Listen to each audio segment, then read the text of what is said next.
Hey, what up, everybody? Steve Breach coming to you tonight. Decided to come in here and make some late night videos. I was planning on going to sleep around 10 o'clock after watching some television. Came in here to make one video turned into two. Started watching some other people's videos out here about the Royal Rumble and Monday Night Raw and this, that, and the other.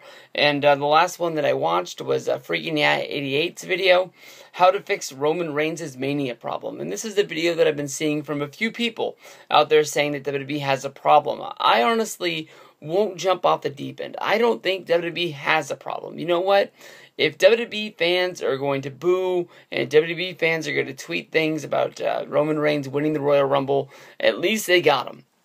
It's like when you go see a bad movie and when you walk out of that movie, you're so upset that the movie wasn't what you thought it was going to be that you just don't even talk about it. That's when that's when you know that there's nothing else to be made from that franchise.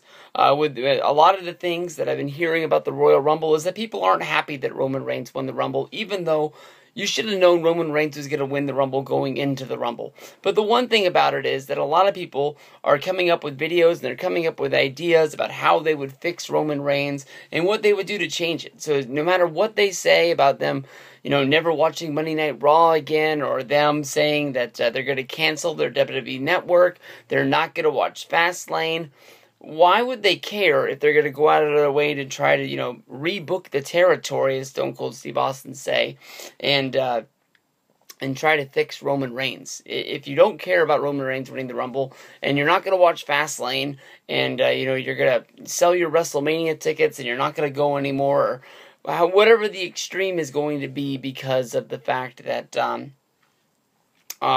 you're mad that Roman Reigns won it, then why would you go into how you would make it better and why you're going to, keep saying that? So many people say that they're never going to watch Monday Night Raw again, and next thing you know, as a matter of fact, the same people that were saying that the Royal Rumble was so bad and they were going to cancel their WWE network, how many of those people, honestly, did you see tweeting about re-watching the same damn matches the next night on Monday Night Raw when they showed the triple threat match, when they showed the Royal Rumble main event? It was a good number of people. And I don't know. You knew the outcome that was going to be there. I mean, this is something that WWE stepped up and made a big decision on. But to get down to it, how you fix Roman Reigns, in my opinion, is not putting him with Paul Heyman. I am under the understanding that, from watching the Paul Heyman documentary and watching a few other things on the network and things like that, is that the reason why Paul Heyman came back to WWE was because Brock Lesnar went to Vince McMahon, handed him the microphone, and said, "Go get me my Jew." He knew that he couldn't deliver promos for himself. If he was going to be out there talking, there was going to be no money, there was going to be no buys.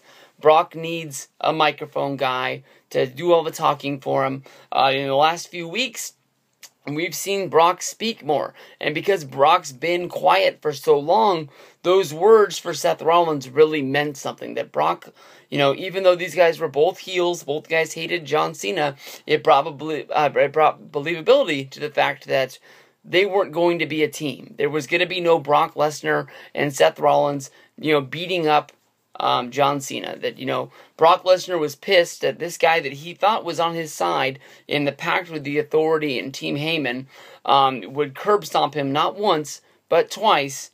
Well, I guess he did 3 times now that I think about it. But he would knock them down. Brock Lesnar, in a lot of people's minds, is going to be leaving WWE after WrestleMania 31. That's going to be all she wrote.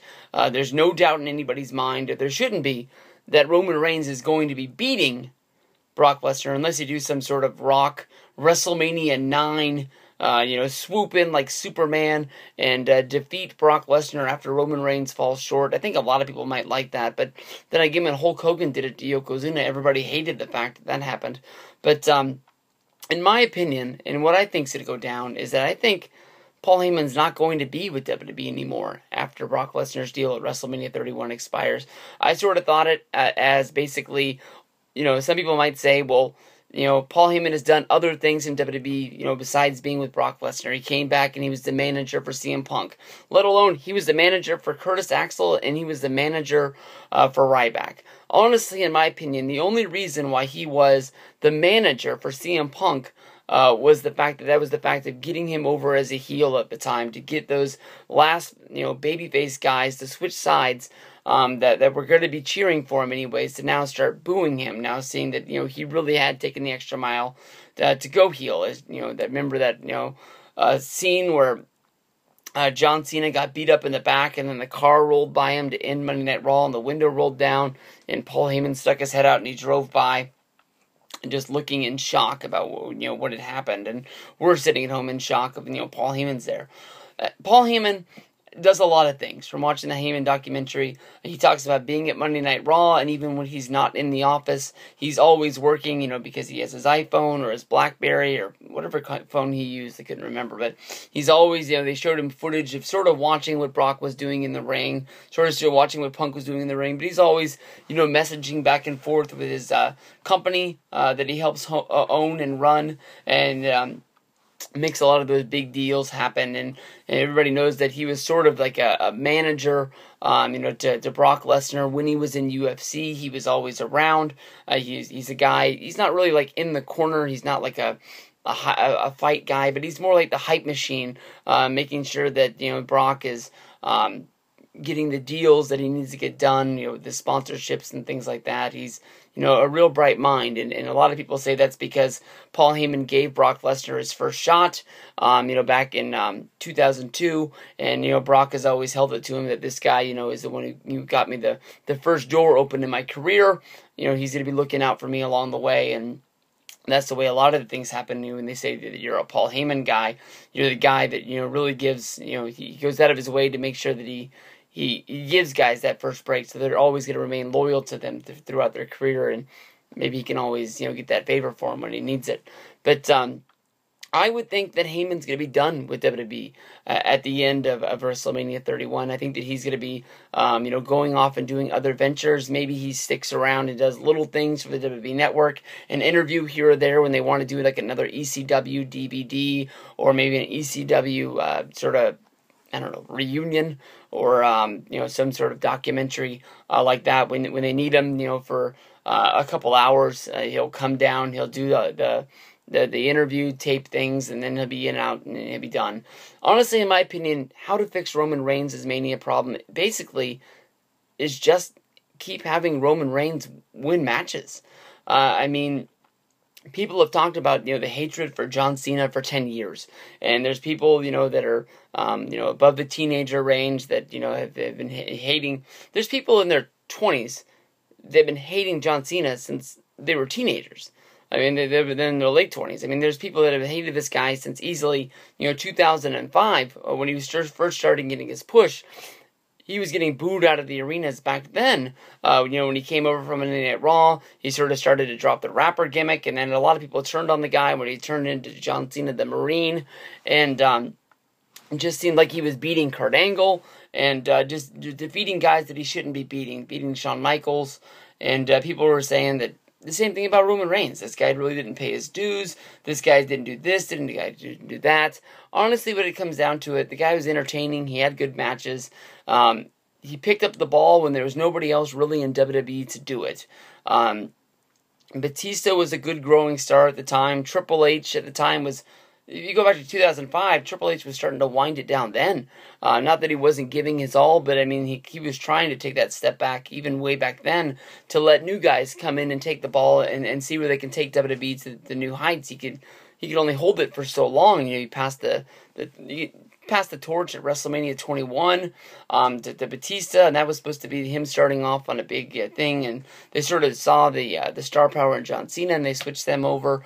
And as long as Roman Reigns can keep winning, the kids that bring the parents into the shows will keep cheering for him. If people like me that are my age boo Roman Reigns, who gives a shit? Because we're lifelong fans.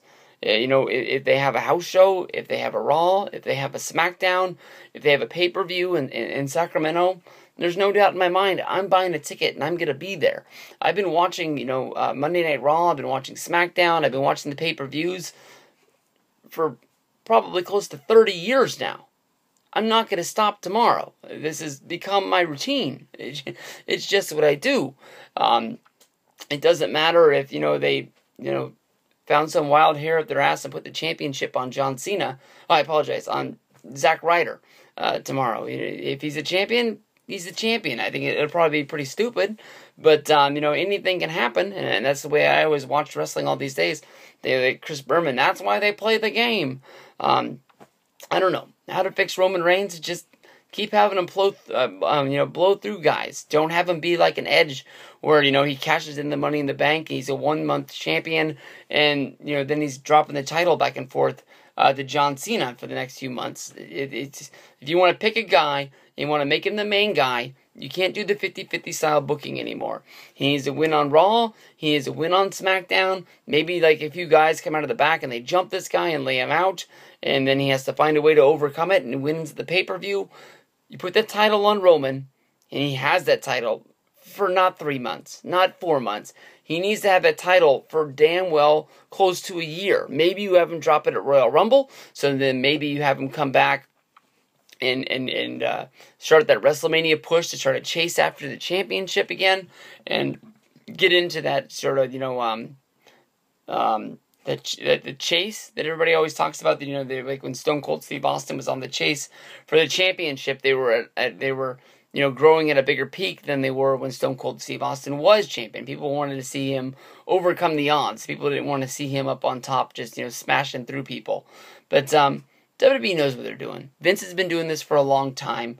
Triple H has been doing this for a long time. You can say that Vince is losing his touch. You can say that Triple H is a yes man. All you want to. But, without these guys, nobody else is really getting it done. TNA, their lockdown show, which was one of their biggest pay-per-views, is going to be held on television because they were lucky enough to even score a deal over there. People are saying that the Lucha show, Lucha Underground, is a good show that's on television. I've seen some stuff on YouTube. It hasn't really gone out of my way to grab me.